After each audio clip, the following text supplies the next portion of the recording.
28, verses 5 and 6. And it reads, "And the angel answered and said unto the woman, Fear not ye, for I know ye seek Jesus, which was crucified. He is not here, for he is risen, as he said. Come see the place where they lay him." I don't know about any other pastors in this city or state, but I have a really tough time with theme events. And so as I thought about what to present or bring forth to this congregation, I thought about the fact that everybody always wants a fresh word and a fresh manner. But the only thing that can get stale is bread. How many of y'all know the word is living? The word is power. When God's word goes forth, it will do what he desired for it to do. So I just ask that you would pray with me from the subject, rise up. Turn and tell your neighbor it's time for you to rise up. I don't know if that neighbor heard you. Would you turn and tell another neighbor it is time to rise up? Now somebody give God some glory. It is time to rise up. Jesus, by this time here, had accomplished all that he had set out to accomplish. He not only accomplished his mission, but he secured our victory. In fact, the word cross is central in the event of all human history. For the word cross in the Latin is the word crux. The crux of the matter is the cross. So that same root word that gives us crux and gives us cross gives us the word critical. So it is critical that the cross be the center of all preaching. Yet we are living in a crossless culture. A culture that does not put emphasis on the cross. But the cross is an offense to some. Yet we see Jesus suffering on the cross, and the last words he says, when we look at the last word he said is, "It is finished." And it only makes sense that before he gives up the ghost that he only says 3 words. Because God's oneness operates in threeness. And God's threeness operates in oneness. What do you mean, Patrick? Well, his own nature is God the Father, Son, and the Holy Ghost. Time is broken up into 3 departments: past, present, and future. He took men and gave us 3 dimensions. He gave us a body, he gave us a mind, and he gave us a spirit. Life's journey is in 3 phases. We have a beginning, we have a middle, and we have an end. Humanity faces 3 temptations: the devil, the world, and the flesh. But God counters with 3 forces: faith, hope, and love. The number 3 is found hundreds of times in the Bible. Noah had 3 sons. Job had 3 daughters. There are 3 patriarchs: Abraham, Isaac, and Jacob. Moses was hid in a basket for 3 months. The Ark of the Covenant has 3 sacred objects: manna, Aaron's staff, and the stone tablets. Elijah said, "Put water on the sacrifice 3 times." Ecclesiastes said, "A 3-fold cord is not easily broken." Jonah was in the belly of a fish for 3 days. Revelation said, in the New Jerusalem, there are going to be 3 gates to the east, 3 gates to the north, 3 gates to the south, and 3 gates to the west. Jesus had to deal with 3 temptations in the desert. Jesus has said, "Destroy this temple, and I will raise it up again on the 3rd day." He took 3 disciples with him on the Mount of Transfiguration. Peter denied Jesus 3 times. Yet Jesus restored Peter 3 times by accident. 3 times, "Peter, do you love me?" King of Kings was written over Jesus' head in 3 languages: in Hebrew, Greek, and Latin. And there was 3 crosses put up. Jesus stayed in the tomb for 3 days, and on the 3rd day, the message of the angels said, "He is risen." Tell somebody it's time to get up. It's time to get up. is filled with struggles. It's filled with sufferings. It's filled with pain. We cannot imagine what it cost him to leave his abode in heaven and to come into a sin-sick, cursed world like we live in. He did not do it for himself because he had everything. He had angels at his beck and call. The streets are paved with gold, and the walls have jasper, and the gates are made of pearls. But he came down, born unto earth, in a stable with some smelly animals. He grew and he taught the word. But he was rejected in his own town by those who knew that Mary was pregnant before she got married. Mark said he could not do any mighty works there because the people did not believe in him. And that's a word to somebody right now. God can send anybody to you to give you a word, but guess what? You can block the word that is sent to you. I just want to give somebody a little extra on that. So even after training 12 men who followed him, one of them named Judas allowed Satan to fill his heart into selling out Jesus for the price of a slave. There's no way that we can feel the agony that Jesus suffered. The night that he was betrayed, he had just finished eating the Passover meal, and he put in place a new covenant. He went out into the garden and he prayed so sorrowful that blood came out of his glands. He prayed with a sorrowful heart. He prayed, if there is another way, let this cup pass from me. But then he backed it up and said, nevertheless, not my will, but thy will be done. He was betrayed on the jaw with a kiss. But we don't know how it felt to be carried off into the judgment hall as the disciples scattered.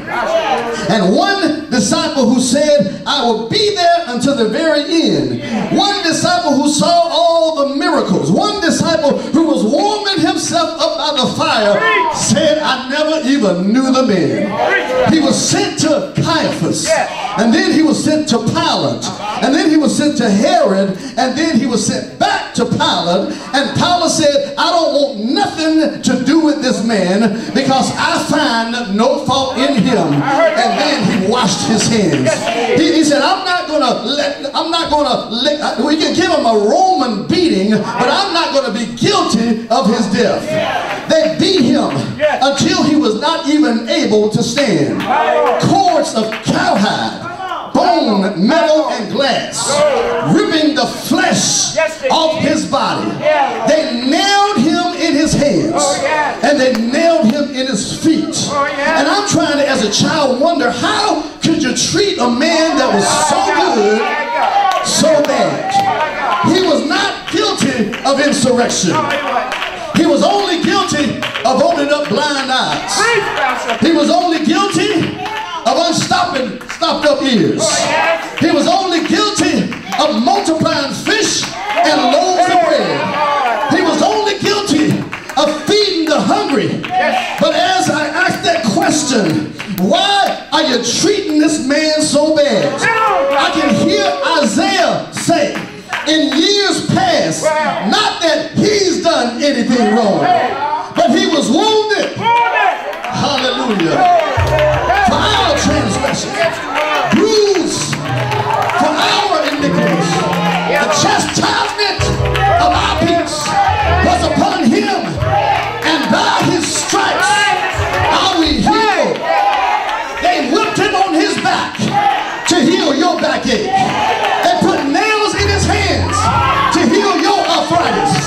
They put nails in his feet to heal your gout. They put 72 crowns in his head to heal your headache, to heal your mental condition, to heal your eye, ear, and nose and condition. And as he hung on the cross, he was taking on the disease of the entire world, the worst suffering any man could have had to deal with. Heaven turned its back on Jesus because Jesus was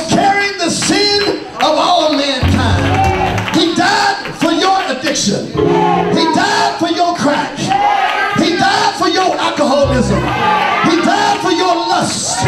He died for the sin of the world. And he did it all by himself. And then I can hear demons started to rejoice.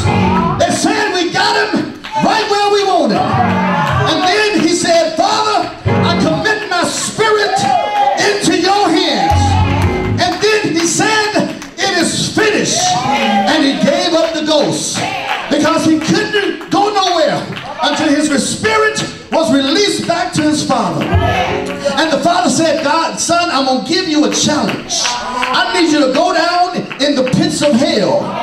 And I need you to bang on the gates and say, lift up your heads, all ye gates, and be lifted up, ye everlasting doors, and the King of glory shall come in. Somebody said, who is the King of glory? But I heard him say, the Lord God, strong and mighty, the Lord God, mighty in battle. He walked in, demons started to scatter, but he went straight to Satan and said, do you remember what my father said? That the seed of the woman would bruise your heel, and you would bruise my heel. You just bruised his heel on Calvary, but I'm here to bruise your head. I wish I had somebody who knew that Jesus already bruised the head of the enemy. Hallelujah. And then he went in the corner and he saw death cowering in the corner. He said, death, come here, death. All this time you have been terrorizing folk, and it's not time for me to totally destroy you yet. But give me that sting. I'm taking the sting out of death. Anybody glad that Jesus went down? He died on Calvary for the whole wide world.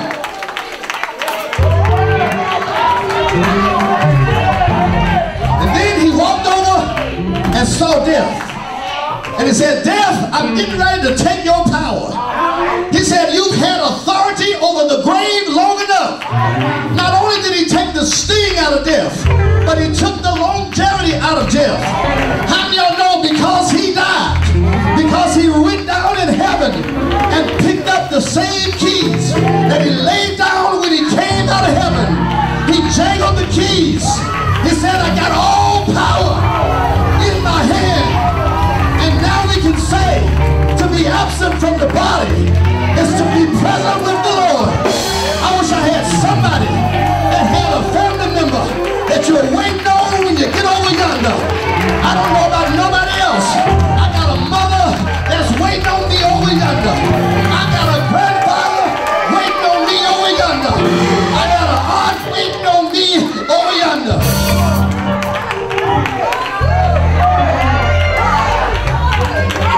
Jesus said, I laid down my authority when I came in the form of a flesh.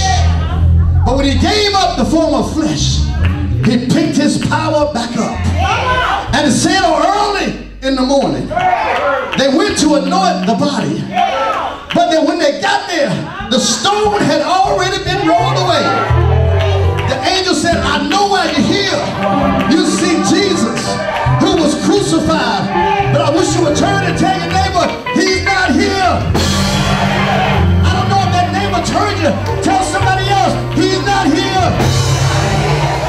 But tell me what happened to him. He is risen. Tell your neighbor, he's not here, but he is risen. Tell him one more time, he's not here, but he is risen. Yeah, I just need somebody to give God a hallelujah. Glory, praise God. And tell him one more time, he's not here. Tell him one more time, he's risen. He's risen. That's the story. It doesn't need to be doctored up. It doesn't need man's input in it. You just tell the story that he lived, he died, but on the third day, he got up with all power. And that don't make sense to nobody who don't have a relationship with him. But for somebody who's got a relationship with him today, somebody ought to give him some glory. Somebody